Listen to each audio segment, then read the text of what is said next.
time you recharge yourself with MTN Momo. Keep on talking with that 100% feeling. So, what are we doing today? MTN.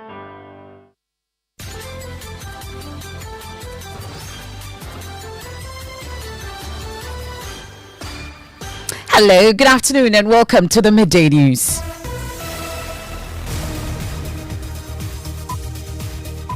We're live on Joy 99.7 FM here in Accra and Kumasi. We're on Love 99.5 FM affiliates across Ghana's 16 regions. We're on Volta Premier in Ho, KTU Radio in Koforidua, Ganga FM in Jirapa, Radio Y and Lolonyo FM in Hohoi. We're on Twitter Spaces, we're on Facebook, we're on myjoyonline.com. The Midday News is sponsored by Duraplus Ghana Limited, producers of quality PVC pipes and water tank. Where Duraplus goes, water flows. This afternoon, as the clock ticks towards the expiration of final deadline day for government to pay 30% of debt owed IPPs or risk shutdown, energy analyst warns of possible legal action if the IPPs go ahead with this planned shutdown. If they want to shut down their power tomorrow, today they have to call on that guarantee. If they don't call on that guarantee, it means they're not going to shut down tomorrow. If they shut down their plant, government can sue them. Also, minority in parliament says Ghana is on the brink of a massive doomsday never seen before in the country as it pleads with the IPPs to reconsider decision to shut down plants. But even as we are pleading with them, we wish to call on government to demonstrate leadership, to show commitment. The finance minister, instead of dealing with the chamber of IPPs, is engaged in selective payments. We'll get to hear government's efforts so far on this matter. United Nations Development Programme accuses 3 of the world's biggest credit rating agencies of bias against some African countries, including Ghana, resulting in revenue losses of over $74 billion. And if you did that, many African countries will not end up in the junk basket, and that will help also increase investments. We'll get to hear exclusively from the UNDP on its latest survey findings as government continues to argue that without the bias, Ghana may not have gone for a $3 billion bailout from the IMF. Ghana Bar Association takes on one of the leaders on the minority side, accusing him of hiding behind parliamentary immunity to make irresponsible comments against former Chief Justice Kwesi Ningyeboah. It is totally unacceptable for a member of the leadership of the minority in parliament hiding ostensibly under the protection of parliamentary immunity granted by the 1992 Constitution. Such a statement was unfortunate and grossly irresponsible.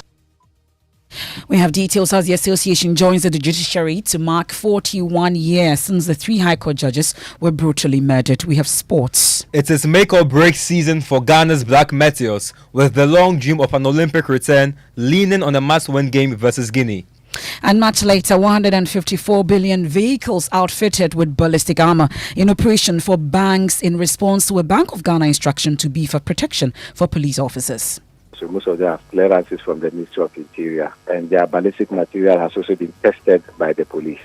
So once we are able to confirm that they have gone through that level of certifications, then we go ahead to deal with them. We have all that and more here on the Midday News. I am Emefa Apawu. This is your home of independent, fearless and credible journalism. Please do stay on for details.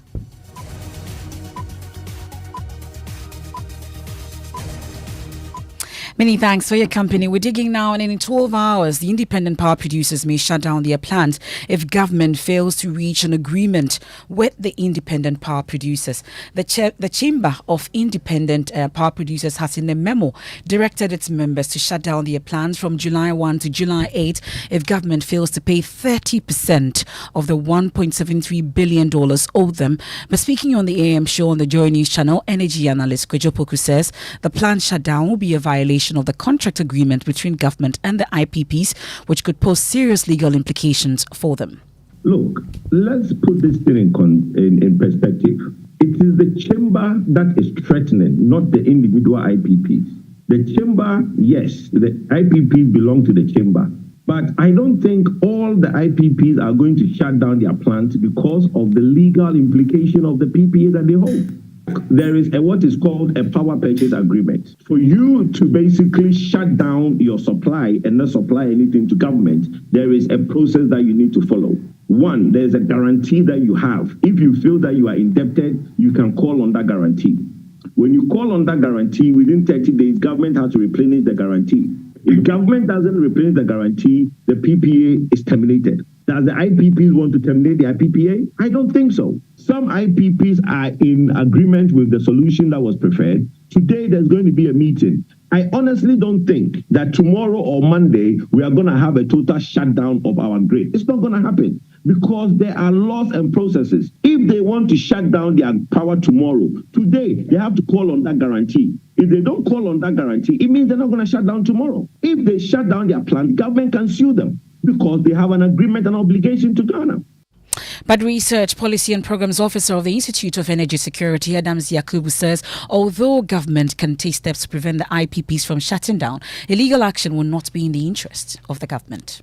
Yeah, so take a legal implication against not being able to meet your IMF targets if you should have a power crisis in the country. So the problem goes beyond legal battles and what have not. Because at the end of the day, the economy needs to be running so that government can get whatever monies they need from the different actors of the economy to be able to meet some of its commitments with the IMF. So even that conversation of legal options available to government, what then happens if you terminate those agreements through legal options and all that, then the country comes to its knees. So this idea of government has a position to argue on, let's not even get there because it's not an overnight decision the IPPs took. It was series of periods. They kept moving, then they gave 30th June as the deadline. If I'm not mistaken, 3 weeks away, we had this conversation. And by then, government hadn't even engaged the IPPs. Well, as the back and forth continues, the clock is not stopping. We are learning from the various quarters the number of things happening. My colleague James Saveji has been following this for us on the Energy Desk and joins me in studio. So James, what so far are we learning as the clock continues to tick? Well, Emefa, what we are learning is that as we speak, the ECG, which is supposed to lead the negotiation all this while, is currently in a crunch meeting with all the IPPs, and this meeting is expected to end in a few hours. Now, the conclusion of the meeting will determine whether the IPPs will suspend their intended shutdown or not. Now, what we are also picking up is that some of the IPPs have accepted some amount of payment from government in that earlier individual engagement. What is not clear is exactly how much they have received from government. What this means is that even if the planned shutdown should happen, not all these IPPs will comply with that. But we know that there is another meeting happening between the IPP themselves at 5 p.m. And so the conclusion of after that, they will come out with an official decision on whether they will go ahead to shut down their plants or not. But even if that happens, not all of them would obey that directive. Okay, but in all this, our sources within the Electricity Company of Ghana maintains that the plants will not be shut down. There will be no doom. So the current energy or power that we enjoy will remain even in spite of the threats from the IPPs. And this is something that we've been watching for you since it all began. Well, the minorities also have been wading into this all through. And now they are sending out a passionate appeal to the IPPs and asking that they should reconsider their decision and give government some time.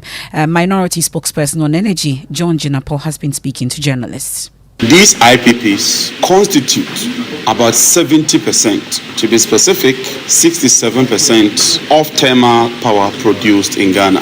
When it comes to total power generated in Ghana, the IPPs alone constitute about half of the total power produced in Ghana. So a shutdown of their plants would mean that this country would experience massive load shedding, massive blackouts, massive doomsday that has not been experienced before. When 50% of the total power produced is taken out, your guess is as good as mine. I have spoken to former President Mahama, and he has indicated that on his behalf, I should make a passionate and humbling appeal to these independent power producers that for the sake of this country, he's making a passionate appeal to them to reconsider their decision towards shutting their plants on the 1st of July. That is the deadline they've given to government. And so I want to make a passionate appeal and plead with the independent power producers to give government and the nation some more time.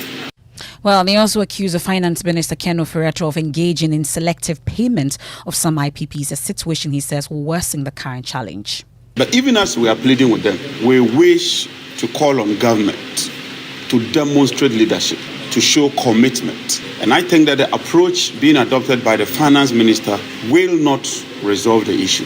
The Finance Minister, instead of dealing with the chamber of IPPs, is engaged in selective payments, discriminatory payments, selecting some preferred IPPs, paying them, and leaving others to their own fate. We want to call on the Finance Ministry and government, and particularly the President, to intervene urgently in this matter and ensure that we find an amicable solution. The debt, as we speak now, is about $1.7 billion, and it keeps compounding. ECG's losses today is over. Well, that's the minority spokesperson on energy, John Jinapode. Let me bring in Parliamentary Affairs correspondent Kweku Asante, monitoring all that for us. So, Kweku, the Mines and Energy Committee have since met the IPPs. Has there been any resolution, and have they heeded the plea of the minority? Indeed, it appears the IPPs did not listen to the Mines and Energy Committee and their plea to suspend this strike, to shut down their plants. And that is why they are issuing out this appeal. According to the IPPs, what we've been able to learn happening in that meeting, they are making a lot of losses. They need a lot of money to be able to power those plants. And without government paying upfront some huge amounts of these debts, they will not be able to operate, for which reason they are making this threat. There's also the suggestion that the IPPs will not really shut down their plants, but this threat is only to push government to make some substantial amount of the 1.7 billion that is owed the IPPs. Okay. Well, away from the issues about the IPPs and energy, are we still expecting James Jachikwesun to be sworn in today? Emefa, that was the expectation this morning. Indeed, if you look at the other paper, there are oaths. There's the indication that Jachikwesun would have been sworn in because it appears on the other paper. But that information, per check from the Speaker's office, is that is not going to happen. The Speaker himself is not around today. We understand he has traveled and will be back over the weekend. And so now the official information we are getting is that Jachikwesun can now finally be sworn in next week, Tuesday, when Parliament sits, but not today, despite the other paper making provisions for that. That's our Parliamentary Affairs correspondent, Kweku Asante. Thank you very much. Now, let's turn our attention to other stories. And the United Nations Development Programme, UNDP, is raising flags over what they describe as bias on the part of 3 of the world's biggest credit rating agencies against some African countries, including Ghana.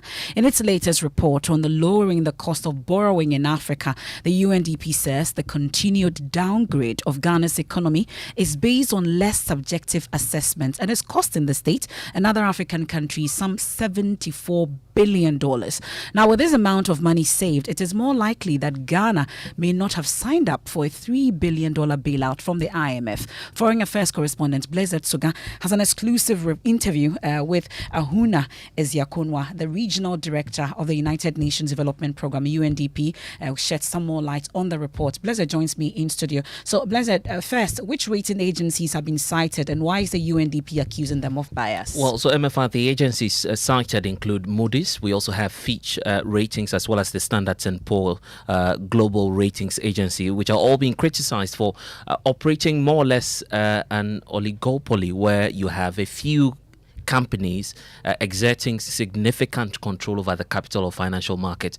We know that credit ratings agencies, as the report is indicating, have a significant impact on a country's ability to assess and raise capital in the international markets, and also to provide some sort of information to investors about the risk and opportunities associated with the sovereign borrower, a reason for which they believe African countries such as Ghana are losing over $75 billion because of these stereotypes. Okay, so we know that President Akufo-Addo for some time now has raised concerns over how Ghana has been shut out of the international markets because of his alleged bias, which has been the reason for this. That's right, Emefa, and you recall that this started somewhere last year when the president attended the United Nations General Assembly. He began what many described as a campaign against what he terms as bias on the part of the credit ratings agencies. Just last week, the president reinforced that argument at the AfriExim annual meetings, with this time around a very harsh tone for these credit rating agencies. And he indicated there that they appear to be reckless. That was his word in the recent downgrades that they're handing over to countries such as Ghana. And I can comfortably and convincingly say this. As the AU champion for African financial institutions and leader of a country which recently had to deal with one of the most difficult periods in its post-independent history, difficulties which were exacerbated by the reckless behavior of rating agencies that engaged. But Blessed, we all know that empirically Ghana is not in a good economic position. You've been finding out from the UNDP. Are they saying that they should not warrant a downgrade? Well, not entirely. The focus is that the credit rating agencies, sort of like home buyers, as they are calling it, favoring a certain culture and group of economies should change. And they also want the pro-cyclical ratings for the African countries, tagging them as war-torn and all of that, to change. And they believe it must be addressed. They are also urging these credit rating agencies to do away with discretionary power and to develop a publicly documented methodology so that everybody knows how they arrive at the ratings that they do. So I caught up with the regional director for the United Nations Development Program in Africa, Homa Ezekoa, on the sidelines of the AfriExim meetings, and she explains further why they went into this research and what the impact has been for Africa. And we have to look at, and we've been looking at it at UNDP, for instance. We just did a study on the cost of borrowing and the credit rating bias that puts African countries at a disadvantage. If we can deal with that, you save $75 billion a year for just 16 countries that we surveyed. Are you saying this is becoming a reality? Because our president raised that during the AfriExim meetings, where there's this continental push for our own standards and ratings. Is that the solution to the problem? That's part of the solution. I mean, you will always have to participate in the international rating agencies because they have a standard. Because we can't do without them. Exactly. Yeah. But I think that you can influence how they rate Africa, and it comes back to perceptions. A lot of it is really perceptions. I mean, there are facts and there's a reality that you have insecurity in some cases and you have foreign exchange volatility in other cases. Yeah, don't get me wrong. There are reasons why all of these ratings are as bad as they are in some cases. But, it's not taking into account all the data, and it's also not always objective. Some of it is subjective. We know that there is, this country, Ghana, is surrounded by countries that are in violent extremism situations. So it must be risky, to invest in Ghana. Ahuna Ezekoa is the Regional Director of the United Nations Development Program, UNDP, and the full conversation airs later on Foreign Affairs with Blessed Suga on the Joy News channel at 10 p.m. this evening. Also on all our social media platforms. You can catch excerpts of it also on myjoyonline.com. Now, the Ghana Bar Association is this afternoon going all out, taking on politicians and individuals who make unjustifiable comments that attack judges rather than criticize their judgments. The association makes specific reference to a recent comment made by one of the leaders of the Minority Caucus. Listening to Chief Whip Governs Kwame Agboja questioning the tenure of former Chief Justice Kwesi Nini-Yeboah during Parliament's approval of Justice Gertrude Tokonu. We'll get here from the president of the association shortly. But first, listen to Mr. Agboja.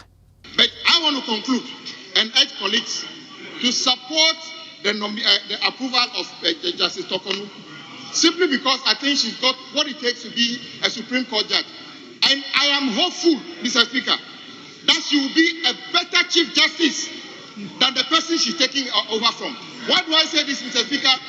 Under the reign of the outgoing Chief Justice, the level of miscarriage of justice in this country reached a crescendo and must never be repeated.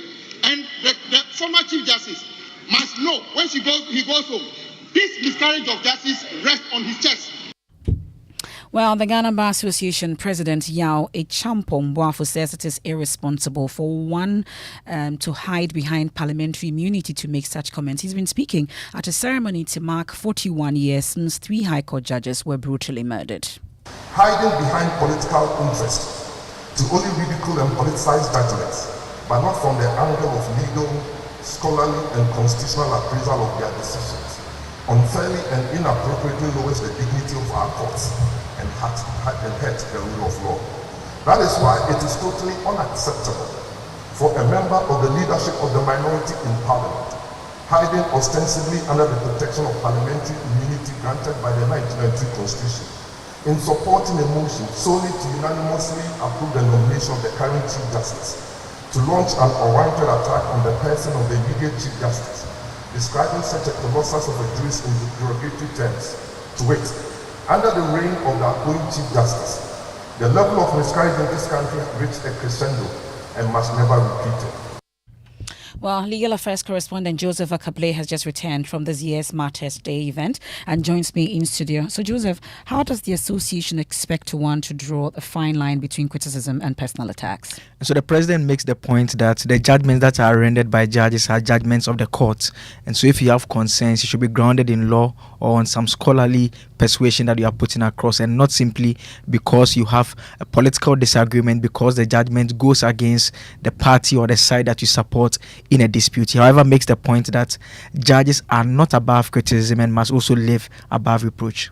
At the other end of the spectrum, the GBA respectfully wishes to remind our judges at all the court levels that they, like Caesar's wife, must be above suspicion or reproach. Inasmuch as the GBA will continue to advocate for and defend the dignity, integrity, and independence of the judiciary, we implore our judges to endeavor to eschew all acts of impropriety, biases, improper influences, but work with fidelity to the judicial oath of doing justice to all manner of persons without fear or favor or affection of ill will. The GBA calls on Ghanaians to strive to be more resolute and fearless and vocal in defending the rule of law. That's the Ghana Bar Association President Yao Boafo there. Now, the NPP has just announced a team to vet its presidential aspirants, which is supposed to happen in the first week of July. My colleague Elton Brobe is on the political desk here, joins me in studio with more on what we are learning from this committee. Who and who are on this committee? So this statement signed by the General Secretary of the party names Right Reverend Honorable Professor Mike Aaron Okwe, former Speaker of Parliament, as chairperson of the vetting committee.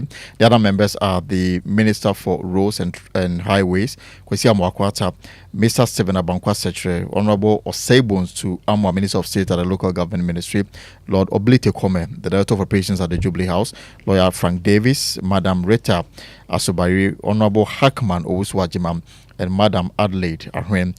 The statement also says that Honorable Obi Amwa will also act as spokesperson for the vetting committee. Now, the General Secretary of the party expects them to be free, fair, and transparent in the vetting process, which is scheduled to start on the 4th of July. Okay, there's something we are watching out for, and that's how we take a quick break here on the Midday News here on Joy 99.7 FM, also on a number of affiliates across Ghana's 16 regions. We are on Twitter Spaces, we are on Facebook, we are on myjoyonline.com, and the Midday News is sponsored by Duraplus Ghana Limited, producers of quality PVC pipes and water tank. Where Duraplus goes, water flows. We've been focusing on the IPPs as the clock ticks towards the expiration of final deadline day for government to pay 30% of debt owed them. We've been hearing from the minority on that passionate plea to the IPPs to reconsider decision to shut down the plants from tomorrow due to government's indebtedness. When we return from the break, I'll bring you sports, and then 154 billion vehicles have been outfitted with ballistic armor, and it is in operation in accordance with the Bank of Ghana's instruction to beef up protection for police officers and occupants of the billion vehicles. So most of them have clearances from the Ministry of Interior, and their ballistic material has also been tested by the police. So once we are able to confirm that they have gone through that level of certifications, then we go ahead to deal with them.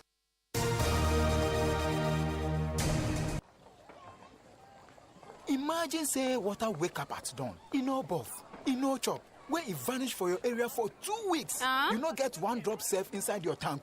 Hey. Hajia, our life was in dangerous. Only our neighbor gets water with water tank. Water tank? Yes, water tank. Mamma mia, that water tank gets meter for checking water level. That water tank be fine past Kumasi Selenium. That water tank be tough like Ghana Army. That water tank, they carry water pepe, so say some no go left inside the supply tank. What a tank! As my boss, Mr. Poncho, go talk.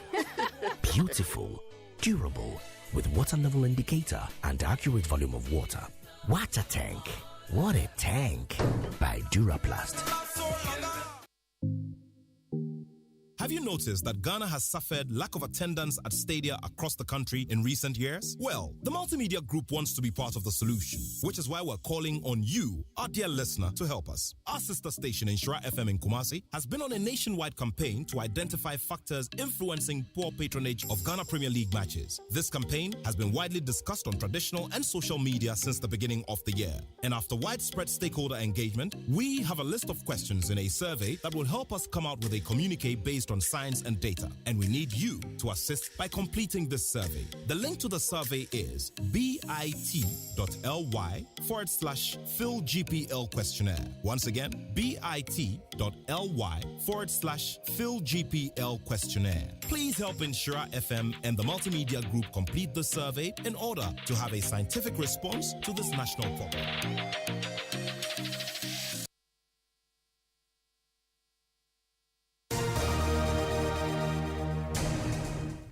Thanks for staying with us. Let's do sports. While Ghana's Black Meteors gear up to face Guinea at 8 p.m. tonight in their final group game of the U23 AFCON, Ghanaians have failed to make peace with their 5-1 trouncing at the hands of host Morocco. That result left the Meteors in third, and with a must-win game tonight against second-place Guinea, who only need a draw to keep their Olympic 2024 qualification hopes alive. And Ghana's dream of returning after 19 years looks even distant. And that's why Deputy Minister for Sports Evans Opoku-Bobie wants Ghanaians to lick their wounds even faster. This U20, our last participation was 2004. And since then, we have not been able to qualify. So everybody was hoping that this tournament in Rabat, Morocco, will go well for the country. So we won our first game against Congo. And then the second game with Morocco was a disaster. But I want to appeal to every Ghanaian to put Morocco match behind, because we had an engagement with the players and they have put the match behind them. And they are preparing against Guinea in our last match. If we beat them, we will qualify for the next stage. So this is what I want every Ghanaian also to focus on. More sports on myjoyonline.com/sports, even more on radio from 1:15 p.m. Love your shoes. Thank you very much, Michael. Now, Armored Billion Operators Ghana says 154 billion trucks outfitted with ballistic armor are ready for operation for banks and other financial institutions. We know the directive was triggered by a surge in armed robbery cases and killing of a police officer recently. In a recent letter dated June 23, the BOG cautioned bank MDs to immediately begin using the vans. We can hear from President of the Armored Billion Operators, Alhaji Idi Sumaila. We have also complied as a result of this unfolding robbery attacks on transit vehicles. The criteria for the vehicles are that the ballistic level should be P6 for the passenger side and B for cabin, for the back. And that is what we have done. As I speak to you, I can confidently say that we have about 154 vehicles have been secured so far for usage by various companies in the country. We are now working together with the banks, trying to finalize arrangements to secure funding to be able to bring the rest of our needs. The industry itself will need about 300 vehicles for now. That is the rough estimate we have had. Now, in the week of the deployment, we are waiting till around the 5th of July. Now, barely a year after a residential toilet sank into a Galamsey pit, killing a woman, another house has sunk into underground tunnels created by illegal miners at Odumase in the Asante Achim Central Municipality of the Ashanti region. Love FM's Rasto Sasari Donko has more.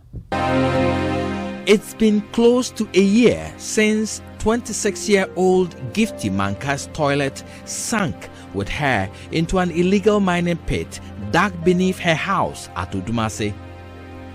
but the practice of deep pit mining in homes at Odumase has not stopped. Part of this residential facility, a few meters from where Gifty died, sank on Sunday. I will describe the Odumase township as a sinking time bomb, ready to explode. Now, this gaping hole you see here leads underground to underground pits dug by illegal miners all across this area. Now, on Sunday, this building, which is inhabited by people at the moment, sank to the ground unannounced. Boom, just like that.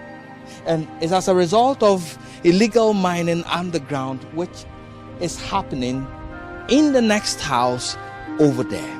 And so people in the Udmasi area, including where we are standing close to this mosque, live in constant fear that they might be sinking down into a hole while they sleep. Though there were no casualties, residents sit on tenterhooks.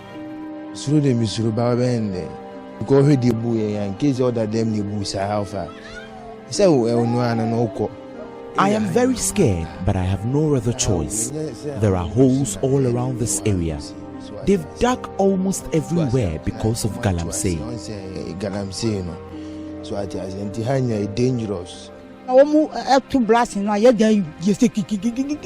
This old woman shows me patches of cracks that developed in her room due to constant blasting by illegal miners beneath her building.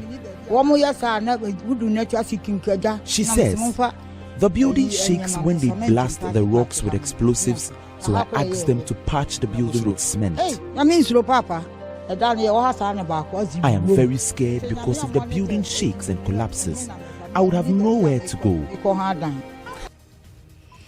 Well, that's Erastus Sasari Donkos reporting. Just before we head out, wife of the late former Vice President Pakwesi Emisatha has revealed that she asked her husband to resign many times during his tenure as the Vice President of Ghana. Listen to her in that yet-to-be-aired interview with Aisha Ibrahim. Well, was there a time that you told him to actually pull out, resign? Many times. And let's have many peace. times. Many times. But after I said that, I realized that, but if he pulls out, who would say the kind of things he's saying? Yeah. So he should be there, even if it's not listened to, say it and make the difference. I believe that even if you are the only person who's doing the right thing in a place, don't be discouraged. Okay. Stay there and do the right thing, make a difference, and it will impact. You can get the full interview at 9 p.m. on the Joy News channel as PM Personality Profile with Aisha Ibrahim. And that's how we get out of here for today's edition of the Midday News. I am Emefa Apawu. Living Word with Pastor Mensa Otabil is up next. Don't forget to catch Newsfile at 9 a.m. tomorrow on the Joy News channel, also on Joy 99.7 FM. Have a good afternoon.